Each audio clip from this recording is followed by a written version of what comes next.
अब देखो क्वेश्चन ये है कि कैसे पेपर को अटेम्प्ट करना है। अब ये देखो बेटा, वहां पर आपके 3 सेक्शन आ रहे हैं, ए बी सी। ए में बार बार हम रिपीट करते आ रहे हैं कि मैथ्स और रीजनिंग के आपके वो होंगे, क्वेश्चंस होंगे। ये आपके क्वेश्चन होंगे 20 और 20 में से 15 आपको अटेम्प्ट करने हैं, यही है ना। अब इतना ध्यान देना है, जिस बच्चे की कमजोर है मैथ, वो मैथ में ना घुसे। ट्राई करके देख लेना एक बार, अगर 5 में से 3 क्वेश्चन या 4 क्वेश्चन सोल्व हो रहे हैं तो बस यही सोल्व करने हैं, एक्स्ट्रा नहीं करने, नेगेटिव में नहीं जाना बेटा, ये ध्यान रखें आप, ठीक है ना। यहां बिल्कुल नेगेटिव में नहीं जाना है। जो बी कोर्स वो है पोर्शन, उसमें 50 क्वेश्चन होते हैं। 50 में से आप ध्यान रखें, आपको 35 अटेम्प्ट कर सकते हो आप, और 35 में से आपको कम से कम 15 से 20 क्वेश्चंस अटेम्प्ट करने हैं, करने ही पड़ेंगे इतने तो आपको, है ना। और इतना तैयारी करने के बाद मेरे हिसाब से 15 से 20 क्वेश्चन आपके अटेम्प्ट हो भी जाना चाहिए। नहीं हो रहे हैं तो थोड़ा सा और रिवाइज कर लो, 2 दिन है आपके पास। 15, 18, 17, 18, 19, 20 क्वेश्चन आपसे सोल्व होने चाहिए। जहां पे डाउट है वहां पे आपको नहीं जाना है। अगर 2 ऑप्शन है, जैसे ए 1 2 3 4, इन 2 में डाउट है तो फिर आप थोड़ा रिस्क ले सकते हो, और आपको कुछ नहीं आता चारों में से तो आपको वो क्वेश्चन नहीं छोड़ना है, मतलब छेड़ना नहीं है, उस पर जाना ही नहीं है आपको। अगर किसी क्वेश्चन में 2 में डाउट है तो वहां थोड़ी बहुत रिस्क ले सकते हो आप। अगर 4 क्वेश्चंस कुछ पता ही नहीं है तो उसको छेड़ना नहीं बेटा, किसी को भी नेगेटिव में नहीं जाना है। नेगेटिव में गए तो सारा काम खराब हो जाएगा। अब जो मेन जो जेआरएफ और नेट करवाएगा वो सी पोर्शन। सी पोर्शन में 75 क्वेश्चन आपके हैं, 25 आपको अटेम्प्ट करने हैं, है ना, 25 अटेम्प्ट करने हैं। और 25 में अगर आपसे नहीं होते हैं तो 22 क्वेश्चन के लगभग 21, 22, 23 क्वेश्चन आपको हर हाल में अटेम्प्ट करने हैं, समझ गए। अगर मान लो आपको ये पता है कि 20 क्वेश्चन मेरे ठीक है बिल्कुल, तो 21 में सोल्व नहीं करना है।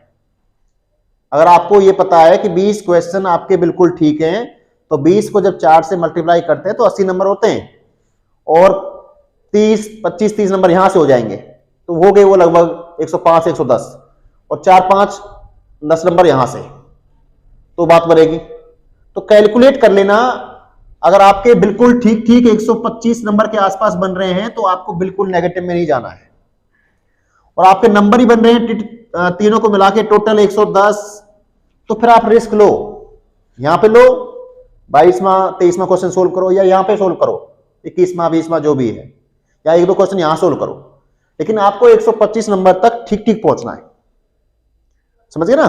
125 नंबर तक आपको ठीक ठीक पहुंचना है। अगर इससे नीचे रहे तो आपके हिसाब से एक आध क्वेश्चन ठीक होता है, वो गलत हो जाता है बाद में, ठीक है ना। तो ठीक ठीक आपको 125 नंबर का सोल्व करना है। लेकिन इतना ध्यान रखें, चाहे ए पोर्शन हो, चाहे बी पोर्शन हो, चाहे सी पोर्शन हो, नेगेटिव बिल्कुल नहीं जाना है।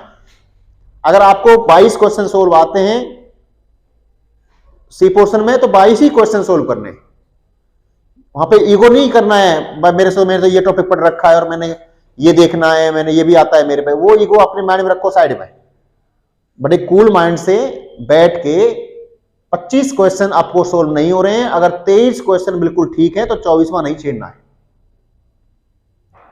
और आपको बिल्कुल न्यू है कि आपसे क्वेश्चन सोल्व हो ही नहीं रहे, 10 ही क्वेश्चन मेरे ठीक है सी पोर्शन में, तो फिर आप रिस्क लो 25 तक, समझ गए।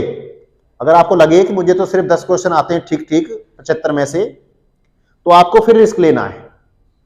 लेकिन इतना गारंटी है, आप पढ़ चुके हो, इतना मैं श्योर कहता हूं कि 75 में से 25 क्वेश्चन आप आराम से ढूंढ लोगे, और ज्यादा ढूंढ लोगे, 35 भी 40 भी। तो उनमें से 35-40 जो आप पे आते हैं, उनमें से 25 वो ढूंढने हैं जो बिल्कुल आप श्योर हो। पहले मार्क कर लेना, ये क्वेश्चन आपको आते हैं 35 क्वेश्चन 75 में से, और ये अब 35 में से आपको 25 क्वेश्चन जो है बिल्कुल ठीक ठीक ढूंढने हैं, ये ध्यान रखें आप।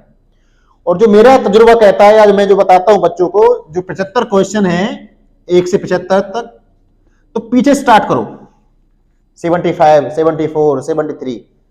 ऐसा मैंने देखा भी है एक दो पेपर में, और बार बार सुनते भी हैं कि लास्ट में थोड़े पेपर जो क्वेश्चन जो होते हैं वो इजी होते हैं। ये तरीका है। सी पोर्शन जरूर सोल्व करना, सबसे पहले मैं कहता हूं सी ही सोल्व करो, लेकिन किसी के अगर अपने हिसाब से ए आता है तो ए सोल्व कर लो, जो आपको लगे। लेकिन मेरा जो मानना है वो सी पहले सोल्व करो कि दिमाग फ्रेश रहता है, सी वाले क्वेश्चन सोल्व हो जाएंगे, क्योंकि ये तो रखने वाले हैं। इनका आता है तो आता है, नहीं आता तो नहीं आता है, दिमाग लगना है इनमें। तो जैसे ही पेपर में बैठोगे ऐसे ही माइंड फ्रेश रहता है, इन क्वेश्चंस को सोल्व कर दो 25 क्वेश्चन, बाद में फिर इस पे आओ, और अगर हो जाए तो बाद में फिर इस पे आओ। जिनकी मैथ अच्छी है, जो बच्चे मैथ को थोड़ा सा ठीक जानते हैं, जिन्होंने थोड़ा बहुत पढ़ा है मैथ का, वो अपना मैथ वाले पोर्शन में से भी 4-5 क्वेश्चन जो हैं वो पक्का सोल्व करके आना, और हो भी जाते हैं इतने आराम से। अब तीसरी बात, पेपर में 2-3 बातें जरूर ध्यान रखना बेटा। एक, अपने माइंड को थोड़ा कूल रखे हुआ, माइंड का कूल होना बहुत जरूरी है, कहीं दिमाग वहां गर्म हो जाए, ये हो गया ये हो गया, ठीक है। और जिस बच्चे का सेंटर थोड़ा डिस्टेंस पे है, मैं तो ये कहता हूं कि वो रात को शाम को पहुंच जाओ वहां पे, और फिर सुबह आराम से उठ के आराम से पेपर को दो। सुबह ट्रेवल नहीं करना। किसी का जैसे मॉर्निंग शिफ्ट में पेपर है 26 को, तो ट्रेवल सुबह नहीं करना, शाम को रुक जाओ जाके।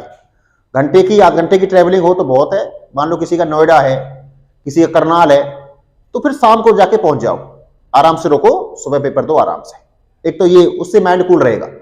अदरवाइज सुबह जल्दी उठोगे 4 बजे 3 बजे, फिर जाओगे, धुंध हो, 100 दिक्कतें, बाई चांस ना पहुंचा जाए वो भी दिक्कत हो सकती है। तो ये अपना देख लेना इसका। दूसरा भाई, टाइम मैनेजमेंट तो इसमें सबसे इंपॉर्टेंट है। ये देखते रहना कि इसको कहीं 75 क्वेश्चन पढ़ते रह जाओ और 3 घंटे पूरे हो जाए या पहुंचे नहीं, ये भी देख लेना। तो डिवाइड कर लो, लगभग 1.5 आवर तो इसमें हो गया, 1.5 आवर इसमें सी पोर्शन में। दूसरा, इसमें लो आप कम से कम 45 मिनट्स या 1 घंटा,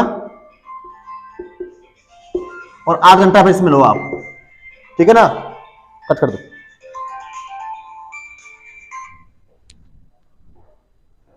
ठीक है भाई, तो 1.5 आवर इसमें रखो आप, और 30 मिनट्स के आसपास इसमें रखो।